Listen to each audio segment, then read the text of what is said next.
Sa isang groundbreaking na unang pagkakataon, nagawa ng USV Unmanned Surface Vehicle at UAV Unmanned Aerial Vehicle ang isang nakamamanghang swarm concept attack. Ang lakas talaga ng teamwork mga bro. Ang Bayraktar TB2 UCAV Unmanned Combat Aerial Vehicle ang nanguna sa pamamagitan ng pagkilala sa isang target na barko.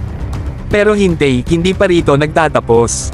Pumasok ang Albatros Kamikaze USV ng ASELSAN na armado ng isang warhead na binuo sa tulong ng ROKETSAN. Ang deadly na duo na ito ay handa ng mag-deliver ng isang knockout blow.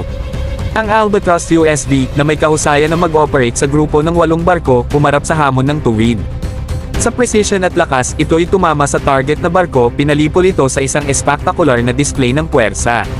Isipin nga natin mga bro kung ang Pilipinas o Philippine Navy ay mag-a-acquire ng kamanghamanghang teknolohiyang ito. Walang katapusan ng mga posibilidad, mga kaibigan.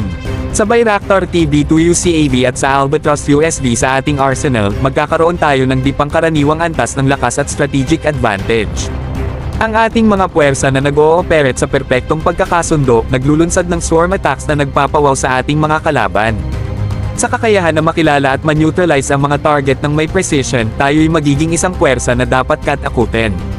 Ang pag-a-acquire ng mga advanced na assets na ito ay hindi lamang magpapalakas sa ating kakayahan sa depensa kundi magiging deterrent din sa potensyal ng mga banta. Panahon na upang dalhin ang ating military prowess sa mga bagong taas. Kaya huwag kalimutan i-like ang video na ito, subscribe ang ating channel, at i-hit ang notification bell upang hindi ma-miss ang electrifying na mundo ng military power.